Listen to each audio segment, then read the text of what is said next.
तो यहाँ पर श्री कृष्ण ये कहते हैं कि क्यों आखिर मैंने ये जो ज्ञान का उपदेश दिया है वो क्यों दिया है। तो यहाँ पर श्री कृष्ण कहते हैं कि पहला कारण क्या है, पहला कारण ये है कि तुम मेरे अत्यंत प्रिय सखा हो। तो यहाँ पर श्री कृष्ण अर्जुन से कह रहे हैं कि जिसको मैं अपना मानता हूँ, जिसको मैं अपना प्रिय मानता हूँ, मेरा कुछ उससे संबंध होता है, तो श्री कृष्ण कहते हैं उस तक मेरी भगवत गीता पहुँचती है, उस तक जो संत जन है, जो सत्संग है। श्री कृष्ण कहते हैं पहला कारण यही होता है कि मेरी बात कैसे पहुँचती है। तो श्री कृष्ण कहते हैं कि जब मैं उसे अपना मानता हूँ। यहाँ पर तभी कहा है संतों ने भी कि कैसे भगवान की कृपा होती है, तो कहते संत विशुद्ध मिलई परितेहि राम कृपा कर चितवत जेहि, कि जब श्री राम कृपा दृष्टि से देखते हैं, जब भगवान कृपा दृष्टि से देखते हैं, तो वही बात श्री कृष्ण अर्जुन से कह रहे हैं कि मैं किसको मानता हूँ, जिसको मैं अपना मानता हूँ, जिसको मैं अपना प्रिय मानता हूँ। तो श्री कृष्ण कहते हैं उस तक मैं अपना ज्ञान पहुँचाता हूँ, उस तक मैं अपनी बात पहुँचाता हूँ, चाहे भगवत गीता द्वारा पहुँचाऊँ या फिर श्री कृष्ण कह रहे हैं मैं संतों द्वारा पहुँचाऊँ, सत्संग द्वारा पहुँचाऊँ। तो यहाँ पर श्री कृष्ण कहते हैं कि मैं उस तक अपनी बात पहुँचा देता हूँ, किस तक,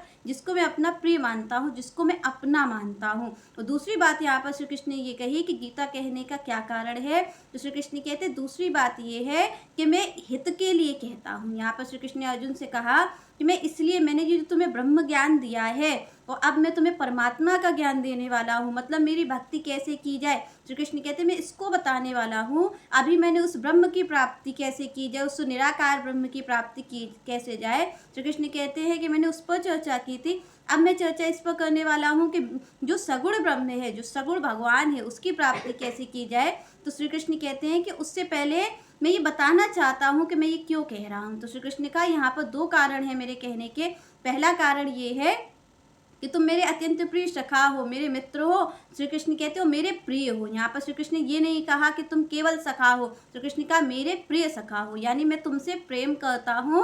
और उसके बाद श्री कृष्ण कहते हैं मैं तुम्हें ये ज्ञान दे रहा हूँ, मैंने तुम्हें ये ब्रह्म ज्ञान दिया है।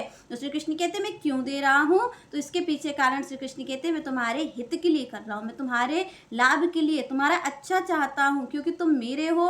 श्री कृष्ण कहते हैं इस कारण से मैं तुम्हें ये ज्ञान दे रहा हूँ क्योंकि तुम मेरे हो। तो यहाँ पर श्री कृष्ण ने कहा कि इसलिए मैं तुम्हें ये बात बता रहा हूँ, इसलिए मैंने तुम्हें ये ब्रह्म ज्ञान दिया है, क्योंकि मैं नहीं चाहता कि अनेकों अनेकों बार तुम्हें ये कष्ट झेलना पड़े जो अभी तुम झेल रहे हो। तो यहाँ पर श्री कृष्ण ने कहा इसलिए मैं, तुम इससे पार चले जाओ, मेरी माया से पार चले जाओ। श्री कृष्ण कहते इसलिए मैं तुम्हें ये ज्ञान दे रहा हूँ कि तुम्हें बार बार ये कष्ट नहीं झेलना पड़े। तो आप और हमें जो सत्संग सुलभ हो जाता है, जो संत सुलभ हो जाते हैं, हमारे पास संत आ जाते हैं, हमें भगवान की कथा सुनने को मिल जाती है, तो इसमें आप और हमें एक ही चीज़ समझनी चाहिए, इसमें कोई हमने पुण्य नहीं किया है, इसमें हमने कोई यहाँ पर कोई अलग से कार्य नहीं किया है। जो हम तक संत आ रहे हैं, जो हम तक भगवान की कथा आ रही है, जो सत्संग आ रहा है, ये केवल और केवल श्री कृष्ण की कृपा है। तो यहाँ पर दो कारण भगवान ने बताए।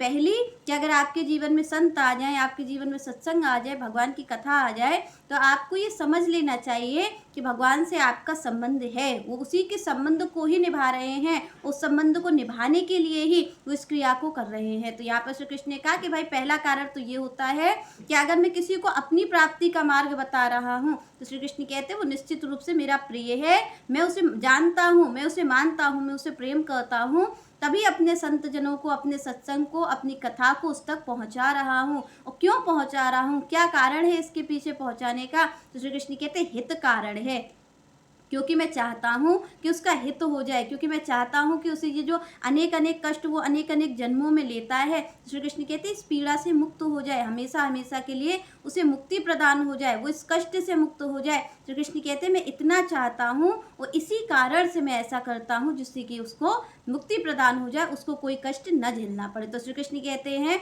कि परमात्मा तक पहुँचने का मार्ग क्या है। तो यहाँ पर श्री कृष्ण कहते हैं मत मनाः भव मद भक्ता मत याजी माम नमस्कुरु माम एव एष्यसि सत्यम प्रतिज्ञाने प्रिय असि में। यहाँ पर भगवान ने कहा कि क्या करना है, तो श्री कृष्ण कहते हैं उस परमात्मा की प्राप्ति के लिए सबसे पहले श्री कृष्ण कहते हैं कि क्या करो, कि मुझे नमस्कार करो। श्री कृष्ण कहते हैं मुझे नमस्कार करो, मेरी पूजा करो, मेरा ही चिंतन करो, और श्री कृष्ण कहते हैं तब जा करके कोई मेरी प्राप्ति करता है। तो यहाँ पर श्री कृष्ण ने कहा कि आप और हमें सबसे पहले क्या करना है, कि हमें श्री कृष्ण को नमस्कार करना है। नमस्कार का मतलब होता है कि हम आपके शरणागत हैं। तो श्री कृष्ण ने कहा कि उसको सबसे पहले अगर कोई मेरी प्राप्ति करना चाहता है तो श्री कृष्ण कहते हैं सबसे पहले उसे क्या करना है कि उसे नमस्कार करना है, मेरी ही पूजा करनी है। तो श्री कृष्ण कहते हैं मेरी ही पूजा करनी है, उसके साथ साथ मेरा चिंतन करना है। केवल पूजा से काम नहीं चलेगा। यहाँ पर श्री कृष्ण ने कहा कि उसे क्या करना है, उसे चिंतन भी मेरा ही करना पड़ेगा, उसे सोचना भी मेरे बारे में ही पड़ेगा। और श्री कृष्ण कहते हैं जब कोई इस तरीके का कार्य करता है, मेरी ही शरण होता है, मेरी पूजा करता है, मेरी सेवा करता है, तो श्री कृष्ण कहते हैं उसका फल क्या होता है, उसे मेरी भक्ति की प्राप्ति हो जाती है। चलिए नेक्स्ट चर्चा हम नेक्स्ट वीडियो में करेंगे। तब तक के लिए जय श्री राधे, जय श्री कृष्ण।